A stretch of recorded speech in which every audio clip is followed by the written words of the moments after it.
त्रिभुवन अन्तर्राष्ट्रिय विमानस्थलबाट 14 किलो सुनसहित एकजना पक्राउ। फ्लाइ दुबईको विमान मार्फत युएईबाट आएका चन्द्र घलेको साथबाट कसरी बरामद भयो 14 किलो सुन, यसको विषयमा पुरै जानकारी आजको समाचारमा हेर्नुहोस्। 14 किलो सुन छानबिन गर्न भन्सार विभागद्वारा 6 सदस्यीय समिति गठन। सुन तस्करीमा बयान जारी, 9 चिनियासँग लिइँदै 22 नेपालीको बयान सकियो। विमानस्थलमा सुन आउँदैछ भन्ने सूचना केही दिन पहिले आफूहरूलाई आएको त्रिभुवन अन्तर्राष्ट्रिय विमानस्थल भन्सार कार्यालयका प्रमुख टोकुराज पाण्डेको दावी। रसुवा नाकाबाट आएको 2 किलो सुन बरामद, 3 जना पक्राउ। माओवादी रूपान्तरण अभियान आम जनतामा आशा र भरोसा दिन सफल भएको प्रधानमन्त्री पुष्पकमल दाहाल प्रचण्डको दावी। धनगढी पुगेका प्रधानमन्त्री प्रचण्डले भेटे बिपिन जोशीका परिवारलाई। बिपिन जोशीको सकुशल रिहाइका लागि कूटनीतिक पहल जारी रहेको प्रधानमन्त्री प्रचण्डको भनाई। बिपिन जोशीका बुबाले भने प्रधानमन्त्रीले रिहाइको प्रयासमै छौं भन्नुभयो। कहिलेसम्म हो भन्दै गरे प्रश्न। पोखराबाट एमाले अध्यक्ष केपी शर्मा ओलीको गर्जन। चिहानमा पुगिसकेको राजतन्त्र अब फर्किँदैन। गठबन्धन सरकारले राष्ट्रियताको पक्षमा शिर निहुर्याएको एमाले अध्यक्ष ओलीको दावी। कतारबाट प्रधानमन्त्री प्रचण्डलाई राष्ट्रिय स्वतन्त्र पार्टीका सभापति रवि लामिछानेको प्रश्न। कर छली गर्नेलाई कारबाही गर्न किन चाहियो गठबन्धनको बैठक। एनसेल बिक्री रातारात भएको होइन, राजनीतिक र प्रशासनिक नेतृत्वको साँठगाँठ रहेको नेपाली कांग्रेसका महामन्त्री गगन थापाको दावी। एनसेलले लुटको खेती गरिरहेको नेकपा माओवादी केन्द्रका उपमहासचिव जनार्दन शर्माको आरोप। एनसेल बिक्री गरेको होइन, बिक्रीको नाटक मात्र हो भन्दै नेकपा एकीकृत समाजवादीका उपाध्यक्ष राजेन्द्र पाण्डेको टिप्पणी। एनसेल बिक्री प्रकरणमा छलफल गर्न राज्य व्यवस्था समितिले प्रधानमन्त्री प्रचण्डलाई बोलाउने। रुसी सेनामा भर्ना भएका नेपालीको संख्या र अवस्था पत्ता लगाउन राष्ट्रिय स्वतन्त्र पार्टीले गरायो सरकारको ध्यानाकर्षण। लैङ्गिक हिंसा रोक्ने अभियान प्रभावकारी बनाउने स्वास्थ्य तथा जनसङ्ख्या मन्त्री मोहन बहादुर बस्नेतको प्रतिबद्धता। माओवादीको विशेष रूपान्तरण अभियानको समय थप, विधान सम्मेलन भयो अनिश्चित। मध्य प्रदेशका 12 पालिकामा सशक्त महिला समृद्ध नेपाल कार्यक्रम सुरु। काठमाडौँ महानगरपालिकामा प्लास्टिकका क्रिसमस ट्री प्रयोग गर्न निषेध गरियो। जथाभावी सतबीज नछर्न पशुपति क्षेत्र विकास कोषको आग्रह। बाला चतुर्दशीमा पशुपतिमा आउने भक्तजनले पालना गर्नुपर्ने 13 नियम के हुन्, यसको विषयमा पुरै जानकारी आजको समाचारमा हेर्नुहोस्। शान्ति बाटिकाबाट हटाउन खोजेपछि मिठुब्याज पीडितहरूको प्रदर्शन। नेपालका भूकम्प पीडितलाई भारतले 20 मेट्रिक टन चामल सहयोग गर्ने। विराटनगरको एक वृद्धाश्रममाथि दलित महिलालाई बस्न नदिएर फर्काएको आरोप लाग्यो। भारतले प्याज निर्यातमा लगायो प्रतिबन्ध। रौतहटको कटहरी बजारमा रहेका 3वटा पसलमा सामान चोरी गरेको आरोपमा प्रहरीले 1 जना पक्राउ गर्यो। गुगलले ल्यायो नयाँ एआई जेमिनी। नयाँ एआई मानिसले जस्तै काम गर्न सक्षम रहेको गुगलको दावी। नीतिगत सुधार नभए नेपाल ग्रे लिस्टमा पर्ने पक्का रहेको नेपाल सरकारलाई पत्र पठाउँदै एफएटीएफले दियो चेतावनी। राष्ट्र बैंकको बोर्डलाई बोलाएर अर्थमन्त्री डाक्टर प्रकाश शरण महतको निर्देशन। शेयर तथा घर जग्गा कर्जालाई सहज बनाउनुहोस्। जलवायु वित्त नेपालले निशर्त पाउनुपर्ने कुरामा शक्ति राष्ट्रहरू सहमत रहेको अर्थ सचिव कृष्णहरि पुष्करको भनाई। मौद्रिक नीतिको समीक्षा। रियल एस्टेट र शेयर कर्जाको जोखिमको भार घट्यो। कर्जा पुनर्संरचना र पुनर्तालिकीकरण चैत मसान्तसम्म थप। र धितोपत्र बोर्डले आइपिओ हकप्रद एफपिओ निष्कासन स्थगन तत्काल खोल्नुपर्ने नेपाल उद्योग वाणिज्य महासंघका अध्यक्ष चन्द्र कालको जिकिर।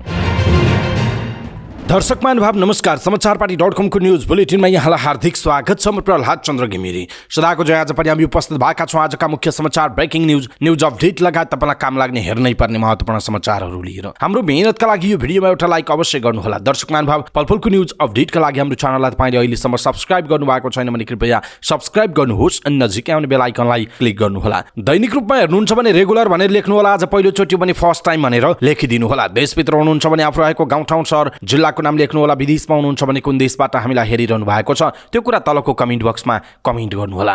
आउनुहोस् दर्शक महानुभाव, आजका मुख्य समाचार सुरु गरौँ त्रिभुवन अन्तर्राष्ट्रिय विमानस्थलबाट 14 किलो सुन बरामद भएको प्रसङ्गबाट।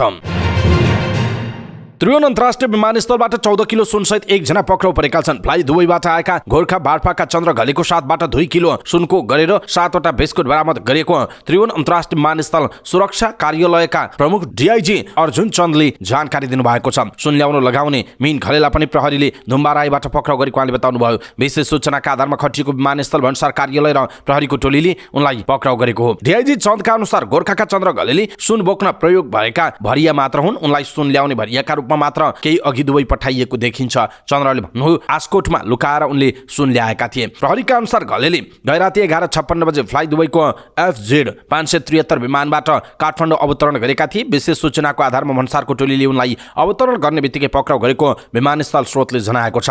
थप अनुसन्धान भन्सार कार्यालयले गरिरहेको छ। प्रहरीको उपत्यका अपराध अनुसन्धान कार्यालय बानेश्वरले 2 दिन अघि मात्र तस्करीको सुन राखेको आशंकामा न्यू रोडको सुन पसलमा छापा मारेर झण्डै 8 किलो सुन बरामद गरेको थियो। यसअघि साउन 3 मा त्रिभुवन अन्तर्राष्ट्रिय विमानस्थल सबै जाँच पास भएर बाहिरिएको 60 किलो सुन राजस्व अनुसन्धान विभागले बरामद गरेको थियो। त्यसअघि विद्युतीय सिगरेट भेपमा लुकाएर समेत 9 किलो सुन तस्करी भएको थियो। यी तस्करी प्रकरणहरूबारे छानबिन गर्न सरकारले उच्च अदालतका पूर्व न्यायाधीश डिलीराज आचार्यको नेतृत्वमा उच्चस्तरीय छानबिन समिति पनि बनाएको छ। समितिले यसअघि सुन प्रकरणमा मुछिएकाहरूलाई कारागारबाट झिकाएर बयान पनि लिइरहेको छ। यसैबीच त्रिभुवन अन्तर्राष्ट्रिय विमानस्थलबाट बरामद अन्दाजी 14 किलो सुन छानबिन गर्न भन्सार विभागले 6 सदस्यीय छानबिन समिति गठन गरेको छ। बरामद 14 किलो सुनका विषयमा पत्रकार सम्मेलन गर्दै विभागले त्रिभुवन अन्तर्राष्ट्रिय विमानस्थल भन्सार कार्यालय प्रमुख भन्सार अधिकृत मणिराम पौडेलको नेतृत्वमा 6 सदस्यीय छानबिन समिति गठन गरेको हो। पत्रकार सम्मेलनमा बोल्दै त्रिभुवन विमानस्थल भन्सार कार्यालय प्रमुख भन्सार प्रशासक टोकराज पाण्डेले त्रिभुवन विमानस्थल भन्सार कार्यालय प्रमुख भन्सार अधिकृत मणिराम पौडेलको नेतृत्वमा प्रहरी नायब उपरीक्षक प्रकाश सुवेदी, भन्सार अधिकृत डिल्लु प्रसाद शर्मा, भन्सार अधिकृत प्रकाश निरौला, शाखा अधिकृत मन्जु थापा र भन्सार अधिकृत लोकराज ढुङ्गाना रहेको बताउनु भयो। अलि गैराती भन्सार विभागको टोलीले सुन सहित गोर्खाका चन्द्र घलेला पक्राउ गरी प्रहरी थुनामा राखिएको बताउनु भएको छ।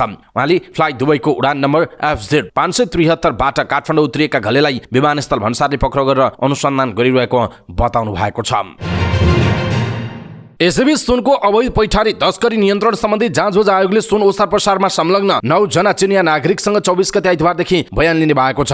आयोगले अवैध सुन कारोबारमा संलग्न पाइएका 22 नेपाली नागरिकसँग बयान लिइसकेको छ। यसबाहेक त्रिभुवन अन्तर्राष्ट्रिय विमानस्थलका सम्बद्ध कर्मचारी, काठमाडौँ नयाँ सडकका सुन व्यवसायी, सुनचाँदी व्यवसाय महासङ्घका पदाधिकारी र नेपाल आभूषण सङ्घका पदाधिकारी, नेपाल पारवहन केन्द्र र उद्योग वाणिज्य सङ्घसँग सुनको अवैध कारोबारका बारेमा जानकारी लिएको आयोग सचिवालयले जनाएको छ। आयोगका अध्यक्ष पूर्व न्यायाधीश डिलीराज आचार्यले नेपाल बार एसोसिएसन र सर्वोच्च बार एसोसिएसनसँग पनि सुनको अवैध कारोबार नियन्त्रण गर्न के कस्तो कानुनी व्यवस्था र नीतिगत सुधार गर्न आवश्यक भनेर परामर्श गर्ने जानकारी दिनुभएको छ। आयोगले देशका केही भन्सार नाकाहरूको स्थलगत अवलोकन भ्रमण पनि गर्ने तयारी गरिरहेको उहाँले जानकारी दिनुभएको छ। यसअघि आयोगका पदाधिकारीहरूले रसुवाका केही सीमावर्ती नाकाहरूको स्थलगत अध्ययन भ्रमण समेत गरेको थियो। ठूलो परिमाणको सुन समातिएपछि गठन भएको आयोगले सुन तस्करी हुने नाकाहरूको अनौपचारिक भ्रमण गरिरहेको छ। दशैं तिहारको बीचमा रसुवा क्षेत्रको अध्ययन गर्न गएको आयोगको टोलीले अनौपचारिक तरिकाले केरुङसम्मको स्थलगत अध्ययन समेत गरिसकेको छ। चीनको राजधानी बेइजिङबाट ठूला मालवाहक ट्रकमा ढुवानी गरेर सुन नेपालको उत्तरी सीमासम्म ल्याउने र त्यहाँबाट ससाना ट्रकमा सामानमा मिसाएर यता छिराउने गरिएको सूचना भ्रमण टोलीले पाएको थियो। रसुवा भन्सार पूर्वका केही स्थानमा यसरी छिराइएको सुन नेपालका उत्तरी नाकाका विभिन्न स्थानबाट तस्करहरूले ओसार पसार गरेको जानकारी पनि आयोगलाई उपलब्ध गराइएको सूत्रले बताएको छ। आयोगको टोलीले त्यता रहेकै समयमा चिनिया प्रहरी नै 5 किलो अवैध सुन समातेको थियो। सरकारले पछिल्लो पटक ठूलो परिमाणमा सुन पक्राउ परेपछि सुनको अवैध पैठारी तस्करी नियन्त्रण सम्बन्धी जाँचबुझ आयोग 2080 गठन गरेको हो। यसैबीच त्रिभुवन अन्तर्राष्ट्रिय भन्सार कार्यालयका प्रमुख टोकराज पाण्डेले तस्करीको सुन विमान मार्फत आउँदैछ भन्ने सूचना आफूहरूलाई केही दिन अघि नै आएको बताउनु भएको छ। सूचनाका आधारमा 2 दिन अघिदेखि आफूहरू परिचालित भएको उहाँले जानकारी दिनुभएको छ।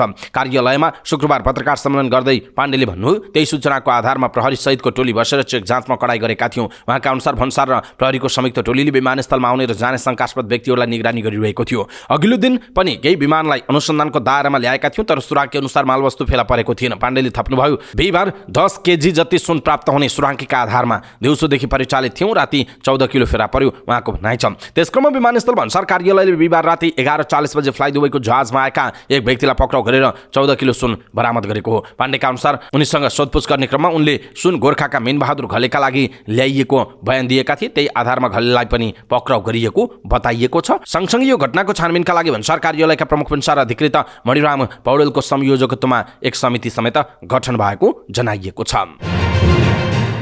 यसैबीच काठमाडौँको नागढुङ्गाबाट प्रहरीले 2 किलो सुन बरामद गरेको छ। उपत्यका अपराध अनुसन्धान कार्यालय काठमाडौँले नागढुङ्गाबाट 2 किलो सुन बरामद गरेको एसएसपी सोमेन्द्र सिंह राठौरले जानकारी दिनुभयो। उहाँका अनुसार यो सुन रसुवा नाकाबाट काठमाडौँतर्फ ल्याइँदै थियो। विशेष सूचनाका आधारमा खटिएको टोलीले सुन बरामद गरेर 3 जनालाई नियन्त्रणमा लिएको बताइएको छ। प्रहरीले पक्राउ पर्नेहरूको नाम भने सार्वजनिक गरेको छैन। उपत्यका अपराध अनुसन्धान कार्यालयले 2 दिन अघि पनि न्यू रोडको सुन पसलमा छापा मारेर झण्डै 8 किलो अवैध सुन बरामद गरेको थियो। दर्शक महानुभाव, खास गरी पछिल्लो समय सरकार सरकारले जति तदरुकता देखाए पनि, जति सुरक्षा संयन्त्र बलियो र चनाखो भइरहे पनि सुनहरू ल्याउने क्रम जारी छ र निरन्तर रूपमा सुन ल्याउने व्यक्तिहरू पनि पक्राउ परिरहेका छन्। किलोका किला सुनहरू नेपालमा समातिरहेको छ। यो विषयमा तपाईँ के भन्नुहुन्छ? कृपया आफ्नो धारणा एउटा कमेन्ट तलको कमेन्ट बक्समा कमेन्ट गर्नुहोला। प्रधानमन्त्री पुष्पकमल दाहाल प्रचण्डले सरकार अहिले विकास, समृद्धि, सुशासन र सामाजिक न्यायको पक्षमा रहेको बताउनु भएको छ। धनगढी उपमहानगरपालिका 16 भादामा आयोजित जनतासँग माओवादी 3 महिने अभियान अन्तर्गतको वडाको कार्यक्रममा प्रधानमन्त्री प्रचण्डले यस्तो बताउनुभयो। उहाँले छिमेकी राष्ट्रको भ्रमणका क्रममा नेपाल र नेपाली जनताको पक्षमा विभिन्न विश्व समुदायको ध्यान आकर्षण गराएको बताउनुभयो। माओवादीको रूपान्तरण अभियान पुस 15 भित्र सम्पन्न गर्ने र त्यसपछि विधान सम्मेलन गरिने उहाँको भनाइ छ। विधान अधिवेशनपछि अर्को अभियान सुरु गर्ने र पार्टीको अधिवेशन समेत गर्ने प्रचण्डको भनाइ छ। मूलभूत रूपमा अभियान सफल भएको छ। यसले माओवादी पार्टीलाई जनतासँग जोड्ने, आम जनतामा आशा र भरोसा दिन सफल भएको छ उहाँले भन्नुभएको छ। कार्यक्रममा सुदूरपश्चिम प्रदेशका उद्योग, पर्यटन, वन तथा वातावरण मन्त्री रमेश धामी र वडा अध्यक्ष रामबहादुर चौधरीले वडाको विकासको गतिविधि बारे जानकारी गराउँदै संघीय सरकारबाट उचित बजेटको व्यवस्था गर्न आग्रह गर्नुभएको थियो। सुदूरपश्चिम महोत्सव उद्घाटन गर्न धनगढी पुग्नुभएका प्रधानमन्त्री प्रचण्ड धनगढी 16 भादामा आयोजित रूपान्तरण अभियानमा सहभागी हुन त्यहाँ पुग्नु भएको हो।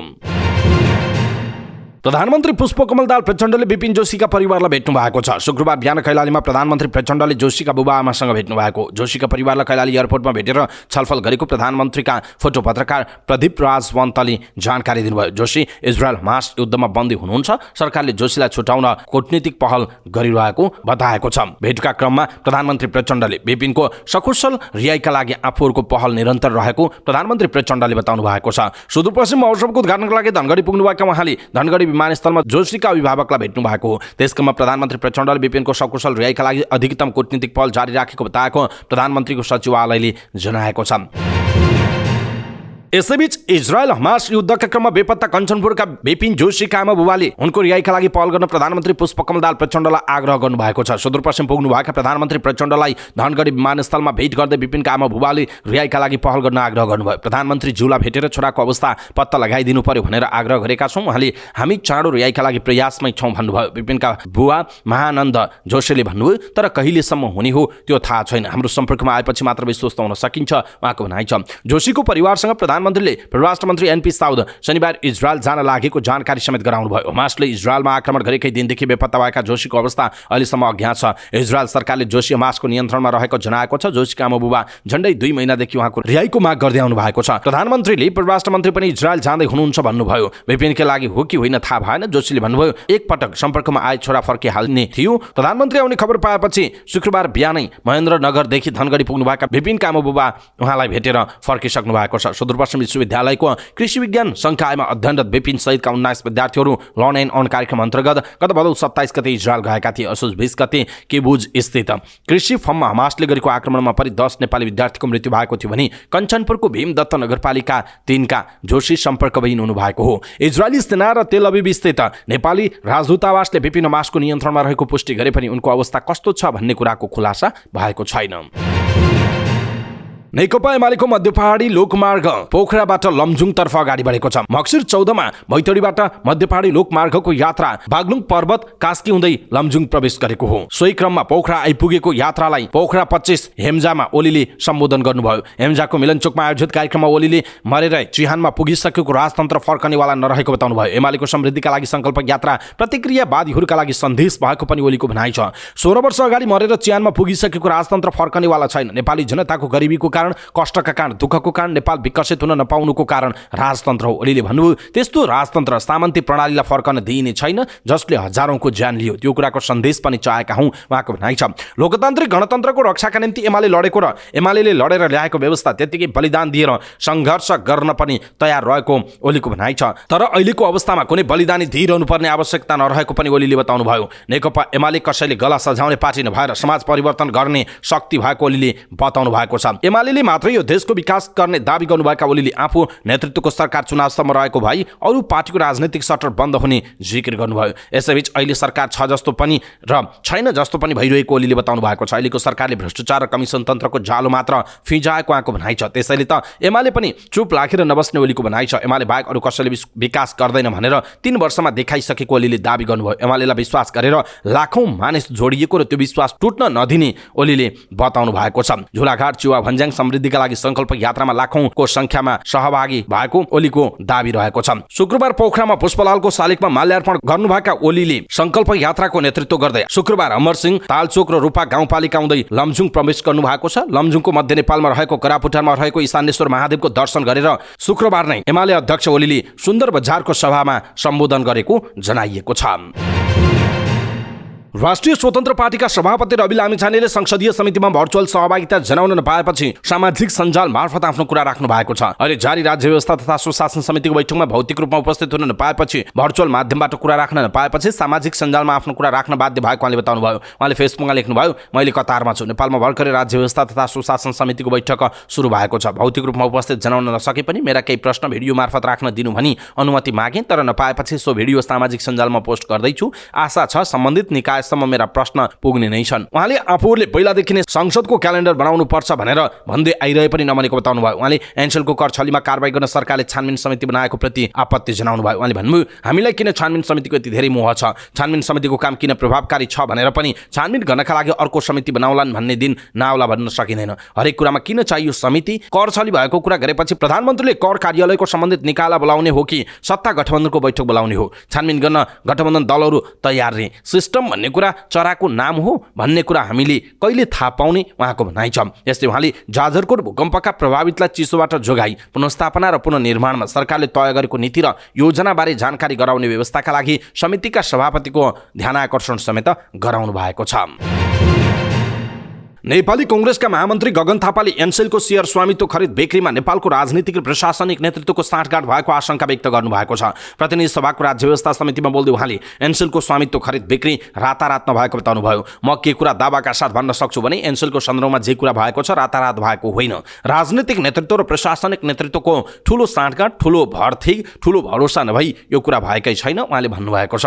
गत हप्ता मलेसियाली कम्पनी आजिटाले एनसेलको आफ्नो भागमा रहेको शेयर गैर आवासीय नेपाली सतीश लाल आचार्यको कम्पनी स्पेक्ट्रोलाइट यूके लिमिटेडलाई 5 करोड डलरमा बिक्री गरेको सार्वजनिक भएको थियो। उक्त कारोबार आकस्मिक र अविश्वसनीय रहेको भन्दै प्रश्न उठिरहेको छ। एनसेलको बिक्री छानबिन गर्न सरकारले समिति पनि गठन गरिसकेको छ। शुक्रबार राज्य व्यवस्था समितिको बैठकमा कांग्रेस महामन्त्री थापाले कर अधिकृतले गर्न सक्ने छानबिनमा सरकारले समिति नै बनाएको भन्दै समितिले ढाकछोप गर्नतिर जान सक्ने आशंका पनि व्यक्त गर्नुभयो।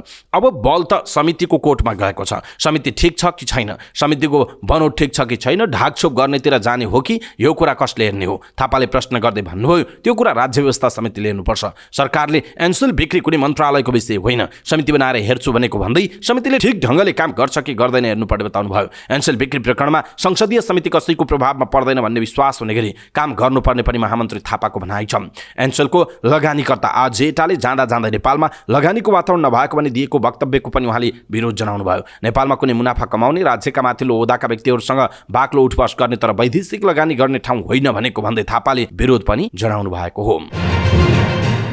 नेकपा माओवादी केन्द्रका उपमहासचिव जनार्दन शर्माले एनसेलले लुटको खेती गरिरहेको टिप्पणी गर्नुभएको छ। सन् 2029मा जनताको हुने देखेर स्वामित्व नछोड्ने साजिस रचेर लुटको खेती गरिरहेको उहाँको आरोप छ। उहाँले फेसबुकमा लेख्नुभयो, जाजरकोटको रामीडाँडा केन्द्रबिन्दु भएर गएको भूकम्पले जाजरकोट र रुकुम पश्चिममा जनधनको छेदविच्छेद हुँदा उता एनसेलको शेयर धुलिसाफ भएछ। 2029मा जनताको हुने देखेर स्वामित्व नछोड्ने साजिस रचेर लुटको खेती गरिरहेको छ उहाँको भनाइ छ। आज जेटाले एनसेलको शेयर बिक्री गरेर बाहिरिएपछि चर्को विवाद भइरहेको छ। दर्शक महानुभाव, यसप्रति तपाईँको धारणा के छ? आफ्नो धारणा तलको कमेन्ट बक्समा कमेन्ट गर्नुहोला। खास गरी पछिल्लो समय सत्तारूढ दल, सत्ताकै दलका नेताहरूले एनसेलमा जुन शेयर खरिद बिक्री भइरहेको छ यसमा ठुलै नेता र कर्मचारीहरू र प्रशासकहरूको हात नभइकन यो काम रातारात भएको होइन भन्दै नेताहरूले नै प्रश्न उठाइरहेका छन्। तपाईँलाई के लाग्छ? आफ्नो कुरा तलको कमेन्ट बक्समा कमेन्ट गर्नुहोला। नेकपा एकीकृत समाजवादीका नेता राजेन्द्र पाण्डेले एनसेल शेयर स्वामित्व बिक्री नाटक मात्रै भएको टिप्पणी गर्नुभयो। प्रतिनिधि सभाको राज्य व्यवस्था तथा सुशासन समितिको बैठकमा बोल्दै उहाँले एनसेलको विषय गम्भीर र भयावह भएको बताउनु भएको हो। यो बिक्री हो जस्तो लाग्दैन, बिक्रीको नाटक मात्र हो। पहिले नै श्रीमतीको नाममा 20% थियो, श्रीमानको नाममा अर्को कम्पनी खडा गरेर 80% आयो। यस्ता खालको काम भएका छन्, यो नाटक हो, यसमा ध्यान दिनुपर्छ उहाँले भन्नुभएको छ। गत हप्ता मलेसियाली कम्पनी आजेटाले एनसेलमा रहेको आफ्नो 80% शेयर गैर आवासीय नेपाली सतीशलाल आचार्यको कम्पनी स्पेक्ट्रोलाइट यूकेलाई बिक्री गरेको सार्वजनिक जानकारी भएको थियो। एनसेलको बाँकी 20% सेयर आचार्यकी पत्नी भावना सिंह श्रेष्ठको नाममा छ। एनसेलको बिक्री मूल्य पनि जेटाले किनेको मूल्यभन्दा 96% अर्थात् 5 करोड अमेरिकी डलर मात्र रहेको सार्वजनिक गरिएको थियो। त्यसैले उक्त कारोबार अविश्वसनीय रहेको भन्दै प्रश्न उठिरहेको छ। सरकारले पनि छानबिनका लागि समिति गठन गरेको छ। खर्बको पुँजी भएको र राम्रो कमाई भइरहेको कम्पनीलाई अर्बमा बेचिएको भन्दै एकीकृत समाजवादीका उपाध्यक्ष समेत रहनुभएका पाण्डेले यस विषयमा आवश्यक परेमा प्रधानमन्त्रीलाई नै बोलाउनु पर्ने बताउनु भएको छ।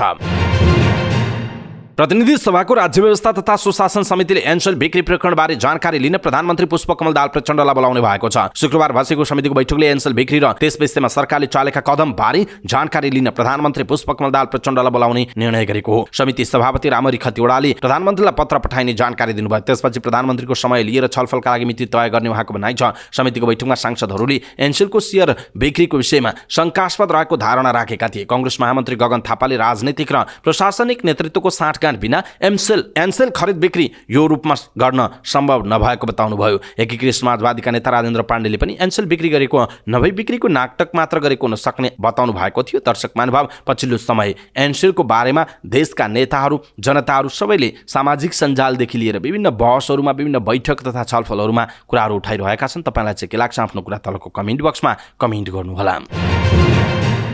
राष्ट्रिय स्वतन्त्र पार्टी रासोपाले रुसी सेनामा भर्ना भएका नेपालीको एकिन संख्या पत्ता लगाउन सरकारको ध्यान आकर्षण गराएको छ। अन्तर्राष्ट्रिय सम्बन्ध विभाग प्रमुख तथा सांसद शिशिर खनाल नेतृत्वको टोलीले परराष्ट्र मन्त्री एनपी साउदलाई पार्टीको ध्यान आकर्षण पत्र बुझाएको हो। रासोपा टोलीले रुसी सेनामा कार्यरत नेपालीको एकिन विवरण पत्ता लगाई नेपाल फर्काउन र बन्धक बनाइएकाको सकुशल रिहा गर्न माग गरेको छ। यस्तै प्यालेस्टाइनी विद्रोही समूह हमासको नियन्त्रणमा रहेका कञ्चनपुरका विपिन जोशीको तत्काल मुक्तिका लागि सम्भव भएसम्मका सबै कूटनीतिक पहल गर्न आग्रह पनि गरेको छ।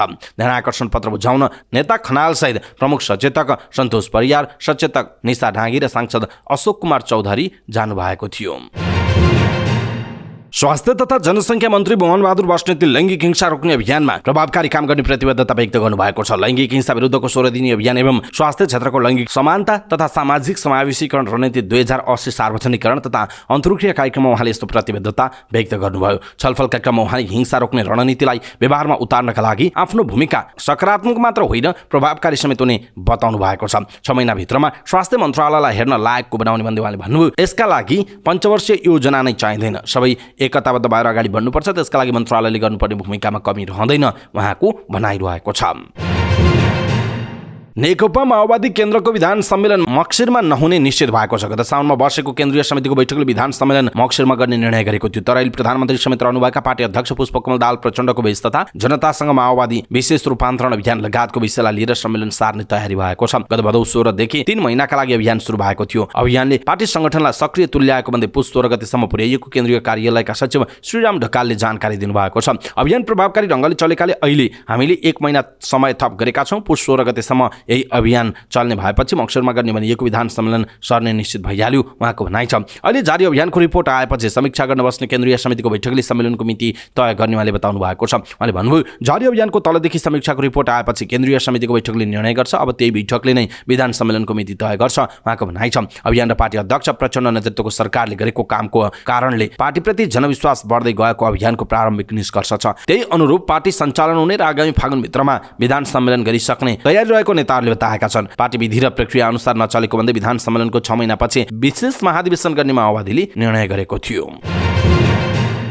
मध्य प्रदेशमा सशक्त महिला समृद्ध नेपाल कार्यक्रम प्रारम्भ भएको छ। महिलाहरूलाई सामाजिक तथा आर्थिक रूपमा महिला सबल बनाउने उद्देश्यले मध्य प्रदेशका 12 वटा पालिकामा कार्यक्रम सञ्चालन हुनेछ। युरोपियन युनियन तथा संयुक्त राष्ट्र सङ्घीय निकायहरू UNFPA, ILO, UN वुमन र युनिसेफको प्राविधिक सहयोग एवं मध्य प्रदेशको खेलकुद तथा समाज कल्याण मन्त्रालयको समन्वयमा यो कार्यक्रम महिलालाई लक्षित गरी अगाडि बढाइएको छ। मध्य प्रदेशको जनकपुर धाम उपमहानगरपालिका, नवराजपुर गाउँपालिका, सिराहा नगरपालिका, अग्निसार कृष्णा श्रवरण गाउँपालिका, सखुवान कारकट्टी गाउँपालिका, नगरायन नगरपालिका, बौद्धिमाई नगरपालिका, यमुनामाई गाउँपालिका, बिन्दवासिनी गाउँपालिका, पकाहा मैनपुर गाउँपालिका, वीरगञ्ज महानगरपालिका, आदर्श कोतवाल गाउँपालिका गरी 12 वटा स्थानीय पालिकामा यो कार्यक्रम सञ्चालन हुनेछ।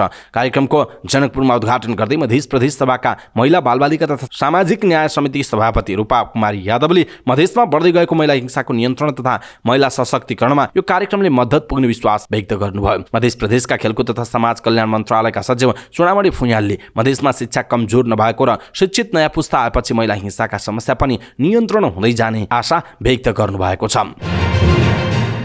काठमाडौँ महानगरपालिकाले प्लास्टिकका क्रिसमस ट्री प्रयोग गर्न निषेध गरेको छ। बाटवाटिनी सुपरमार्केट लगायत विभिन्न सपिङ मलमा राखिएका क्रिसमस ट्री महानगरी प्रहरी बलले हटाएको छ। तिहारमा प्लास्टिकका फुलमा बिक्री वितरण गर्न रोक लगाएको काठमाडौँ महानगरपालिकाले प्लास्टिकका क्रिसमस ट्री पनि प्रयोग गर्न रोक लगाएको हो। हरेक वर्ष डिसेम्बर 25 मा मनाइने क्रिसमस डे नेपाली पात्रो अनुसार यस वर्ष पुस 9 गते परेको छ। क्रिसमस डेको अवसरमा क्रिसमस ट्रीलाई झिलिमिली बत्तीले सजाएर राख्ने चलन छ। प्लास्टिकका क्रिसमस ट्री, प्लास्टिकका फुल, माला र सजावटका अन्य सामग्री किनबेच नगर्न पनि काठमाडौँ महानगरपालिकाले अनुरोध गरेको छ। प्लास्टिकका झोला तथा सामग्री नकुहिने र तिनले वातावरण प्रदूषण हुने भन्दै यसको प्रयोगमा काठमाडौँ महानगरपालिकाले कडाई पनि गर्दै आएको छ।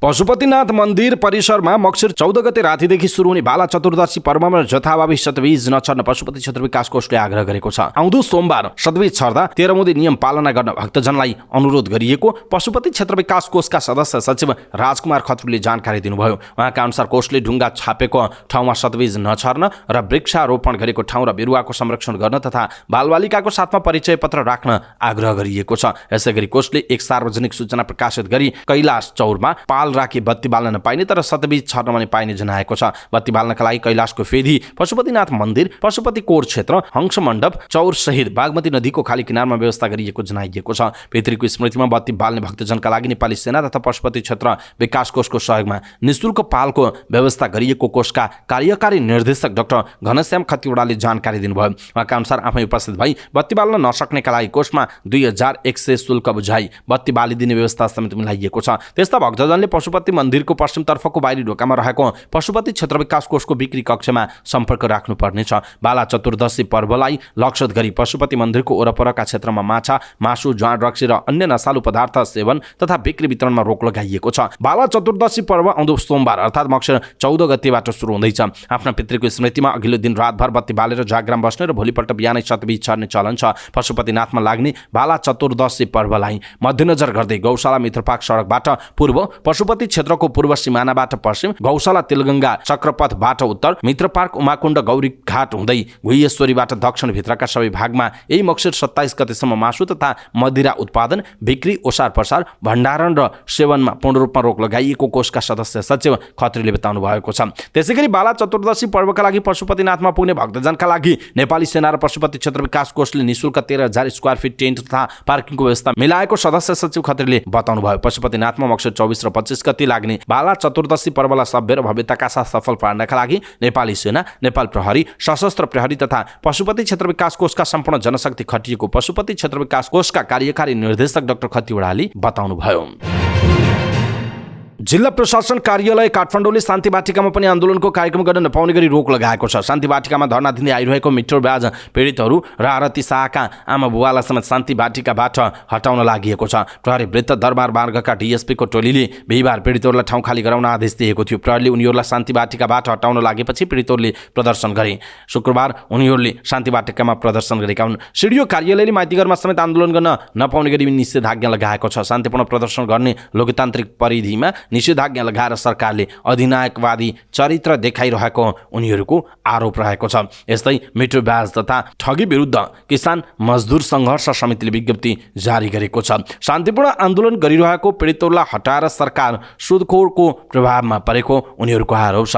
गठित मिटर ब्याज तथा ठगी विरुद्ध किसान मजदुर सङ्घर्ष समिति नेपाल विगत 38 महिनादेखि निरन्तर आन्दोलनरत छ। गत चैतको 20 गतेदेखि काठमाडौँ स्थित शान्ति वाटिकामा निरन्तर धरना तथा स्थानीय स्तरमा मिटर ब्याज विरुद्ध विभिन्न लगातार 5 दिनसम्म जनसङ्घर्षका कार्यक्रमहरू भइरहेका छन्। सरकार पटक पटक आफ्नो असक्षमता ढाकछोप गर्न र समस्या समाधान भयो भन्ने हौवा पिट्नका लागि परिरहेको उनीहरूको आरोप रहेको छ। पछिल्लो केही दिनदेखि पटक पटक प्रहरी धरना स्थलभित्र आई सरकारी आतंक थोपर्ने प्रयत्न भइरहेको उनीहरूको आरोप छ। सरकार, अदालत, प्रहरी र स्थानीय प्रशासनले पीडितलाई न्याय दिनुको साटो मिटर ब्याजी सुदखोरको प्रलोभन र दबावमा क्रमिक रूपले थप त्रसित एवं आतंकित बनाउँदै आएको उनीहरूले आरोप लगाएको जनाइएको छ। नेपालका भूकम्प प्रभावितका लागि भारतले 20 मेट्रिक टन चामल अनुदान दिने भएको छ। भारतको वाणिज्य तथा उद्योग मन्त्रालय मातहतको वैदेशिक व्यापार महानिर्देशनालयले राजपत्रमा एक सूचना जारी गर्दै यस्तो घोषणा गरेको हो, जसअनुसार नेपालका भूकम्प प्रभावितका लागि अनुदान स्वरूप 20 मेट्रिक टन गैर बासमती चामल उपलब्ध गराउने उल्लेख छ। सो चामल नेपालको राष्ट्रिय विपद जोखिम न्यूनीकरण तथा व्यवस्थापन प्राधिकरणलाई उपलब्ध गराउने महानिर्देशनालयले जनाएको छ। भारतले नेपालसहित केही अफ्रिकी मुलुकलाई निर्यात प्रतिबन्धका बावजुद चामल अनुदानको निर्णय गरेको हो। विश्व बजारमा सम्भावित खाद्य सङ्कट र आफ्नो मुलुकमा हुन सक्ने चामलको मूल्य वृद्धिलाई मध्यनजर गर्दै गत साल 2023 जुलाई 14 बासमती बाहेकको चामलको निर्यातमा रोक लगाएको थियो। सो प्रतिबन्धात्मक अवस्थाका बावजुद नेपाललाई भने सो चामल निर्यातको अनुमति दिएको वैदेशिक व्यापार महानिर्देशनालयद्वारा प्रकाशित राजपत्रमा उल्लेख गरिएको छ। विराटनगरको एक वृद्धाश्रममाथि दलित महिलालाई बस्न नदिएर फर्काएको आरोप लागेको छ। उर्लाबारी नगरपालिकाको सिफारिस लिएर विराटनगरको जागृति वृद्धाश्रम गएकी 62 वर्षीय शोभा सुन्दासलाई आश्रमले थर सोधेर फर्काइदिएको आरोप लागेको छ। शोभाका सन्तान छैनन्, आफन्त पनि छैनन्। अर्काको घरमा बस्दै आउनुभएकी उहाँले वृद्धाश्रममा बस्न चाहेपछि उर्लाबारी नगरपालिका 1 के वडा सदस्य टिका उज्जेलले विराटनगरको जागृति वृद्धाश्रममा बस्नका लागि वडाबाट सिफारिस पत्र बनाइदिनु भएको थियो, तर थर सोधेर आश्रमले शोभालाई फर्काएको वडा सदस्य भुजेलले बताउनु भएको छ।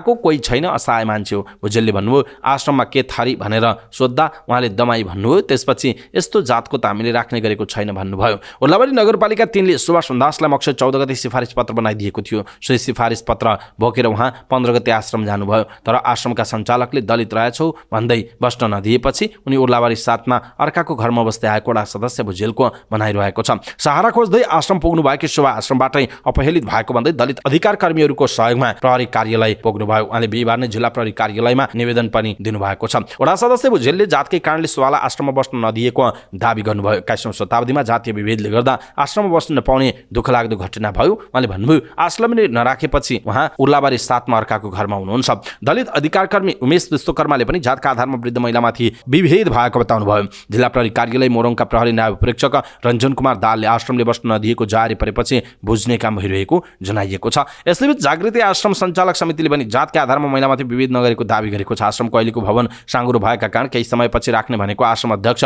भुवनेश्वरी आचार्यले जानकारी दिनुभयो। मैले राख्दिन भनेको होइन, राख्ने हो, संरचना बन्दैछ भनेपछि राख्छौँ भनेको हो। आश्रम अध्यक्ष आचार्यले भन्नुभयो, हामीले त्यस्तो भनेकै होइन, आफूले जातका आधारमा विभेद नगर्ने उहाँले बताउनुभयो। आश्रम अहिले 7 जना वृद्ध छन्। आश्रमको भवन निर्माणकै क्रममा रहेका कारण 2 कोठामा 7 जनालाई राखिएको उहाँले बताउनुभयो। आश्रमको संरचना बन्दैछ, 7 जना छन्, बस्नका लागि 2 वटा कोठा मात्रै छ उहाँले भन्नुभयो। मैले राख्दिन भनेको छैन, अलिक दिन थामिदिनु, तपाईहरूले भनेको हो। भवन बनिसकेपछि ती महिलालाई राख्ने उहाँले बताउनु भएको छ।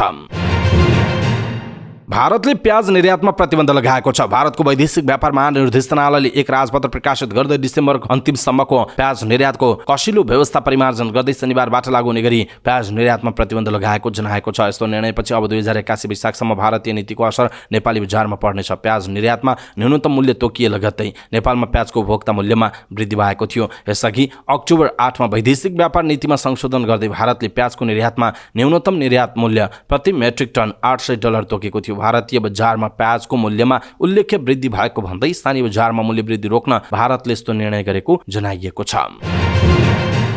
रौतहटको कटहरिया बजारमा रहेका 3 वटा पसलमा सामान चोरी गरेको आरोपमा प्रहरीले 1 जनालाई पक्राउ गरेको छ। पक्राउ पर्नेमा कटहरी नगरपालिका नम्बर 5 बस्ने रामेश्वर राय यादव रहेको प्रहरीले जनाएको छ। पसलबाट सामान चोरी गरेर भाग्दै गरेको अवस्थामा यादवलाई इलाका प्रहरी कार्यालय कटहरियाको गस्ती टोलीले शुक्रबार पक्राउ गरेको हो। इलाका प्रहरी कार्यालय कटहरियाका प्रमुख प्रहरी नायब निरीक्षक राम छवेला यादवका अनुसार उनलाई चोरीको घटना भएको पसल नजिकबाट 2 बजेको समयमा पक्राउ गरिएको जनाइएको छ। कटहरिया बजारको हनुमान मन्दिर नजिकमा रहेको शिवशंकर शाह तेलीको गल्ला पसल, दिनेश प्रसाद जयसवाल र अवध प्रसाद जयसवालको पसलबाट नगद सहितका सामग्री चोरी भएको बताइएको छ। गल्ला पसलको मूल गेटमा लगाइएको 3 वटा ताला फोडेर काठको बक्साबाट करिब 1 लाख रुपैयाँ चोरी भएको गल्ला पसलका शिवशंकर शाहले बताउनु भएको छ। कटहरिया नगरपालिका भवन नजिकको मूल सडकमा रहेको 2 वटा काठको घुम्ती फोडेर चोरले पान तथा कस्मेटिक पसलबाट नगद र विभिन्न सामग्री चोरी रहेको प्रहरीले जनाएको छ। 1 जनाको नगद 15,000 तथा अर्का 1 जनाको नगद 35,000 रुपैयाँ तथा विभिन्न सामान चोरी गरी लगेको प्रहरी समक्ष उनले बताएका छन्।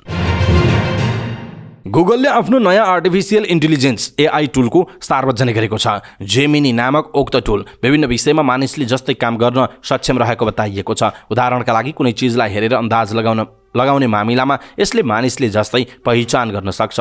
जेमिनी एउटा मल्टिमोडल जेनरल एआई हो जुन अहिलेसम्मकै सर्वाधिक शक्तिशाली एआई टुलको रूपमा रहेको गुगलको दाबी छ। नयाँ एआई मोडेललाई गुगलले अल्ट्रा, प्रो र नानो गरी 3वटा मोडेलमा लन्च गरेको छ। ओपन एआई कम्पनीको सर्वाधिक लोकप्रिय एआई टुलको रूपमा रहेको च्याट जीपीटीलाई टक्कर दिनका लागि गुगलले जेमिनीको विकास गरेको बताइएको छ। सम्पत्ति शुद्धिकरणको मामिलामा विश्वव्यापी रूपमा अनुगमन गर्ने संस्था financial action task force FATF ले आफूले सुझाव दिएका आधारभूत पक्षमा सुधार नगरी नेपाल सम्पत्ति शुद्धिकरण मामिलामा वित्तीय जोखिमयुक्त मुलुक ग्रे लिस्टमा पर्ने चेतावनी दिएको छ। FATF ले गत महिना 2023 नोभेम्बर 9 नेपाललाई पत्र पठाएर विद्यमान कानुनमा सुधार, सम्पत्ति शुद्धिकरण तथा ठूला आर्थिक अपराधमा जोडिएकाहरूमाथि कारबाही लगायतका काम नगरी नेपाल ग्रे लिस्टमा पर्ने चेतावनी सहितको पत्र पठाएको हो। FATF ले यसअघि नै प्राथमिकतायुक्त सुझावलाई तत्काल अगाडि नबढाए नेपाल ग्रे लिस्टमा पर्ने जोखिम टर्ने छैन भनेर पटक पटक चेतावनी दिएको थियो। नेपाल राष्ट्र बैंक स्रोतले भनेको छ यसपटक उसले पत्र नै पठाएर हामीले यसअघि नै प्राथमिकताका साथ दिएको सुझाव कार्यान्वयन नभई 2024 को अक्टोबर 2081 असोज कार्तिकदेखि नेपाल ग्रे लिस्टमा पर्छ भन्ने चेतावनी दोहोर्याएको। फ्रान्सको पेरिसमा भएको प्लेनरी बैठकपछि AFTF ले नेपाललाई पत्र पठाएको जनाइएको छ। चालू आर्थिक वर्षको मौद्रिक नीतिको पहिलो त्रैमासिक समीक्षा सार्वजनिक गर्ने अघिल्लो दिन अर्थमन्त्री डाक्टर प्रकाश शरण महतले राष्ट्र बैंकको सम्पूर्ण सञ्चालक समितिसँगको बैठक गर्नुभएको छ। बिहीबार उहाँले गभर्नर महाप्रसाद अधिकारी लगायत सम्पूर्ण सञ्चालक समितिलाई अर्थ मन्त्रालयमा बोलाएर मौद्रिक नीतिको पहिलो त्रैमासिक समीक्षा मार्फत अर्थतन्त्र चलायमान हुने व्यवस्थाहरू गर्न निर्देशन दिनुभयो। अहिले अर्थतन्त्र समस्यामा छ, मौद्रिक नीति मार्फत त्यसमा सुधार गर्न सकिन्छ। त्यसो हुँदा ऋणको पुनर्संरचना तथा पुनर्तालिकीकरण, शेयर तथा घर जग्गाको ऋणलाई सहज हुने किसिमको व्यवस्था गर्न भनेको छु, अर्थमन्त्री डाक्टर महतले भन्नुभएको छ। राष्ट्र बैंकको बोर्डमा मन्त्रालयका प्रतिनिधिका रूपमा अर्थ सचिव हुने भए पनि मन्त्रालयबाट दिएको सन्देशबारे सबै बोर्ड सदस्यमा समान बुझाइ होस् भन्ने उद्देश्यले उनीहरू सबैलाई एकै ठाउँमा राखेर छलफल गरेको उहाँले बताउनुभयो। अहिले शेयर धितो कर्जामा लगाइएको 15 तथा 20 करोड रुपैयाँको सीमा हटाउन र जुनसुकै आकारको ऋणमा पनि 100% मात्र जोखिम भार राख्न अनुरोध गरेको उहाँले जानकारी दिनुभयो। त्यस्तै घर जग्गा सम्बन्धी ऋणमा पनि जुनसुकै ऋणमा जोखिम भार 100% मात्रै कायम गराउन उहाँले निर्देशन दिनुभयो। अहिले बाह्य सूचक राम्रो भएकाले केही सहजता अपनाएर हेरौँ, पछि समस्या पर्यो भने पुनः कसिलो बन्ने विकल्प छँदैछ भनेको छु उहाँको भनाइ छ। अहिले उद्यम व्यवस्थामा मागको कमीका कारण ऋणको सामा ब्याज भुक्तानीमा समस्या भएको निजी क्षेत्रको माग छ। यसरी सामा ब्याज भुक्तानीमा समस्या भएका ऋणीहरूको ऋणको पुनर्संरचना गरिदिन पनि भनेको उहाँले बताउनु भएको छ। नेपालले संयुक्त अरब इमिरेट्सको दुबईमा जारी जलवायु परिवर्तन सम्बन्धी विश्व सम्मेलनमा जलवायु वित्तमा पहुँच विस्तार गर्ने बारेमा आफ्ना अडानहरू राखेको छ। जलवायु परिवर्तन अनुकूलन, जलवायु वित्त, हानि नोक्सानी बारे राखेको एजेन्डाहरूलाई आर्थिक रूपमा शक्तिशाली देशहरूले सकारात्मक रूपमा लिँदै जलवायु वित्त उपलब्ध गराउने प्रतिबद्धता व्यक्त गरेका छन्। जलवायु वित्तका लागि विभिन्न उच्चस्तरीय बैठकहरूमा सहभागी भएका अर्थ सचिव कृष्णहरि पुष्करले नेपालले जलवायु वित्तदेखि हिमालका मुद्दाहरूसम्मका विषयलाई सम्मेलनका विभिन्न स्तरका बैठकमा प्राथमिकताका साथ उठाइरहेको बताउनुभयो। उहाँले जलवायु वित्त नेपालले निश्चित पाउनुपर्ने कुरामा शक्ति राष्ट्रहरूले सहमति जनाइसकेको उल्लेख गर्नुभयो। उहाँले नेपालको विकास अब जलवायु मैत्री हुने पनि बताउनु भएको छ। नेपाल राष्ट्र बैंकले चालू आर्थिक वर्ष 2080-81 को मौद्रिक नीतिको पहिलो त्रैमासिक समीक्षा सार्वजनिक गरेको छ। राष्ट्र बैंकले मौद्रिक नीतिको पहिलो त्रैमासिक समीक्षा सार्वजनिक गर्दै रियल इस्टेट र शेयर कर्जाको जोखिम भार घटाउनेदेखि कर्जा पुनर्संरचना र पुनर्तालिकीकरण चैत मसान्तसम्म थप गर्ने र पोलिसी रेट घटाएको छ। राष्ट्र बैंकले बैंक तथा वित्तीय संस्थाले प्रदान गर्ने रियल इस्टेट कर्जा र 50 लाख माथिको शेयर धितो कर्जाको 150 रहेको जोखिम भार घटाएर 125% कायम गरेको छ। यसअघि 50 लाख भन्दा बढीको शेयर कर्जामा जोखिम भार 150% रहेको थियो। त्यस्तै मौद्रिक नीतिको समीक्षाले 50 लाख रुपैयाँसम्मको आवास कर्जाको हकमा मासिक किस्ता आम्दानी अनुपात बढाएर 60% कायम गरेको छ। मौद्रिक नीतिको समीक्षा मार्फत 50% को अनुपातलाई बढाएर 60% बनाइएको हो। भूकम्पमा परि क्षतिग्रस्त भएका घर परिवारले पुनर्निर्माणमा बैंकबाट सहुलियत ऋण पाउने व्यवस्था गरेको छ। राष्ट्र बैंकले मौद्रिक नीतिको समीक्षा मार्फत पुनर्निर्माण गर्न चाहने पीडितलाई बैंक तथा वित्तीय संस्थाले 25 लाख रुपैयाँसम्मको आवश्यक घर कर्जा दिँदा आधार दरमा 2% मात्र प्रिमियम थप गरेर ऋण दिनुपर्ने व्यवस्था गरेको हो। भूकम्प प्रभावितको रूपमा सूचीकरण भएका परिवारलाई आधार दरमा 2% मात्रै प्रिमियम थप गरेर ऋण दिनुपर्ने व्यवस्था गरेको छ। समीक्षामा बैंक तथा वित्तीय संस्थाले साबिकको कर्जा धितो अनुपातमा 10% वा सोभन्दा बढी बिन्दुसम्म थप गर्न सक्ने व्यवस्था गरेको छ। त्यस्तै भूकम्पका कारण क्षतिग्रस्त भएका सार्वजनिक विद्यालय, अस्पताल तथा स्वास्थ्य चौकीको पुनर्निर्माणका लागि पनि बैंक तथा वित्तीय संस्थाले CSR अन्तर्गतको रकम खर्च गर्नुपर्ने उल्लेख गरेको छ। आर्थिक वर्ष 2079-80 र 80-81 को मुनाफाबाट बैंक तथा वित्तीय संस्थाले गर्ने सामाजिक उत्तरदायित्व कोषमा छुट्याएको भएको रकमको 40% रकम पुनर्निर्माणमा खर्च गर्नुपर्ने व्यवस्था गरेको छ।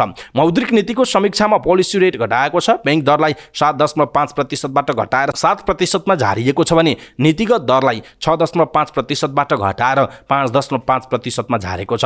त्यस्तै निक्षेप सङ्कलन बोलकबल दरलाई 4.5%बाट घटाएर 3% कायम गरिएको छ। अनिवार्य नगद अनुपात र वैधानिक तरलता अनुपात सम्बन्धी व्यवस्थालाई भने यथावत राखिएको छ। बैंक तथा वित्तीय क्षेत्रमा नियतवश कर्जा भुक्तान नगर्ने ऋणीहरू उपरको कारबाहीलाई थप प्रभावकारी बनाउने भएको छ। यस्तो परिस्थिति जन्य कारणले समस्यामा परेका ऋणीहरूलाई कर्जा पुनर्संरचना र पुनर्तालिकीकरण लगायतका माध्यमबाट सहजीकरण गर्ने व्यवस्था मौद्रिक नीतिले गरेको छ। बैंक तथा वित्तीय संस्थाले समस्यामा परेका ऋणीहरूबाट प्राप्त निवेदनको विश्लेषणका आधारमा बक्यौता ब्याजको 10% रकम असुल गरी कर्जा पुनर्संरचना गर्न सक्ने अवधि 2080 चैत मसान्तसम्म कायम गरी पुनर्संरचना गर्न सक्ने क्षेत्रहरूको विस्तार गरिने समीक्षामा उल्लेख छ। गत वर्षको मौद्रिक नीतिको समीक्षा मार्फत राष्ट्र बैंकले हटाएको आन्तरिक रेमिटेन्स कारोबार खुल्ला गर्ने भएको छ। समीक्षा मार्फत आन्तरिक रेमिटेन्स कारोबार खुल्ला गर्ने घोषणा गरेको बताइएको छ। समीक्षामा स्थानीय विप्रेषण कारोबारको सीमा सम्बन्धी व्यवस्थामा पुनरावलोकन गरिने उल्लेख गरेको छ। नेपाल उद्योग वाणिज्य महासङ्घका अध्यक्ष चन्द्र ढकालले आइपिओ हक र एफपिओ निष्कासन रोक्न नहुने बताउनु भएको छ। महासङ्घका अध्यक्ष ढकालले पछिल्लो 2 महिनादेखि धितोपत्र आइपिओ हक र एफपिओ निष्कासनलाई स्थगित गर्नु बजारका लागि राम्रो नभएको भन्दै तत्काल खोल्न आवश्यक रहेको बताउनु भयो। अध्यक्ष ढकालले सरकार वर्तमान अर्थतन्त्रलाई चलायमान बनाउन र लगानी जुटाउनका लागि लगानी सम्मेलन गर्ने तर लगानी सञ्चित हुने आइपिओ निष्कासन स्थगित गर्न नहुने बताउनु भयो। न्युज एजेन्सी नेपालसँग कुराकानी गर्दै अध्यक्ष ढकालले सङ्घीय प्रदेश र स्थानीय सरकारहरूले समेत लगानी सम्मेलन गरिरहेको बताउनु भयो। उहाँले तिनै तहका सरकारको लगानी भित्र्याउन पहल भइरहेको अवस्थामा रियल क्षेत्रका कम्पनीहरू आइपिओ निष्कासनको तयारी पूरा हुँदा समेत अनुमति नपाउनु राम्रो नभएको बताउनु भएको छ। उहाँले मुलुकमा वैदेशिक लगानी भित्र्याउनु पर्छ भन्ने तर सम्पूर्ण तयारीहरू पूरा गरेका कम्पनीहरूको आइपिओ रोकिँदा पुँजी थप गर्ने योजना बनाएका कम्पनीको व्यवसाय विस्तारदेखि कर्जा र इक्विटीको रेसियो व्यवस्थापनमा समस्या पर्न थालेको बताउनु भयो। उहाँले सरकार र धितोपत्र बोर्डले रियल क्षेत्रलाई प्रोत्साहन गरी आइपिओ निष्कासन तत्काल अनुमति दिन आवश्यक रहेको बताउनु भयो। अध्यक्ष ढकालले सबै प्रक्रिया र मापदण्ड पूरा गरेर आइपिओ निष्कासनका लागि तयारी गरेका कम्पनीहरूलाई अटो पाइलटको रूपमा आइपिओ निष्कासनमा जाने व्यवस्था गर्नुपर्ने बताउनु भएको छ। उहाँले सरकारले लगानी वृद्धि गरी रोजगारी सृजना गर्ने र राजस्व बढाउने प्राथमिकता दिएको बताउनु भयो। उहाँले सर्वसाधारणहरूलाई कम्पनीको सेयर मालिक बनाउनका लागि अटो पाइलटको रूपमा आइपिओ निष्कासन अनुमति दिन आवश्यक रहेको उल्लेख गर्नुभयो। उहाँले समग्र लगानी र सरकारले लिन खोजेको उद्योग व्यवसाय बढाउने नीतिमा समेत आइपिओ निष्कासन रोक्दा गलत सन्देश जान लागेको उल्लेख गर्नुभयो। उहाँले आइपिओ निष्कासन रोक्दा आन्तरिक मात्रै नभएर अन्तर्राष्ट्रिय लगानीमा समेत गलत सन्देश जाने भन्दै सरकारले तत्काल प्रक्रिया पूरा गरेका कम्पनीहरूलाई आइपिओ को अनुमति दिन आवश्यक रहेको बताउनु भयो। उहाँले सरकारको कर्जा नीतिको कारण केही कम्पनीहरूको बैंकहरूबाट कर्जा लिन नसकेको अवस्थामा त्यस्ता कम्पनीहरूलाई आइपिओ निष्कासन अनुमति दिँदा व्यवसायीहरूले भोग्दै आएको आर्थिक मन्दीलाई समेत सहयोग पुग्ने अपेक्षा रहेको बताउनु भयो। उहाँले आइपिओ निष्कासनले वर्तमान आर्थिक समस्या समेत केही सहज बनाउने उल्लेख गर्नुभयो। धितोपत्र बोर्डले करिब 2 महिना पहिले आइपिओ सप्लाई बढी भएर बजार प्यानिक भएको गुनासो आएको भन्दै आइपिओ निष्कासनलाई नियन्त्रण गर्दै आएको छ। हवस् त दर्शक महानुभाव, समाचारपाटी.com को न्युज बुलेटिन अहिलेका लागि यति नै। हामीले प्रस्तुत गरेका यी समाचारहरूप्रति तपाईँको धारणा के छ? आफ्नो धारणा तलको कमेन्ट बक्समा कमेन्ट गर्नुहोला। हाम्रो मेहनतका लागि यो भिडियोमा एउटा सानो लाइक अवश्य गर्नुहोला। दर्शक महानुभाव, पलपलको न्युज अपडेटका लागि हाम्रो च्यानललाई तपाईँले अहिलेसम्म सब्स्क्राइब गर्नुभएको छैन भने कृपया सब्स्क्राइब गर्नुहोस् अनि नजिकै आउने बेल आइकनलाई क्लिक गर्नुहोला। समाचारपाटी.com को न्युज बुलेटिन नेपाली समयअनुसार भोलि बिहान 5 बजे लिएर फेरि हामी उपस्थित हुनेछौँ। पलपलको न्युज अपडेटका लागि समाचारपाटी.com हेर्दै गर्नुहोस्। नमस्कार।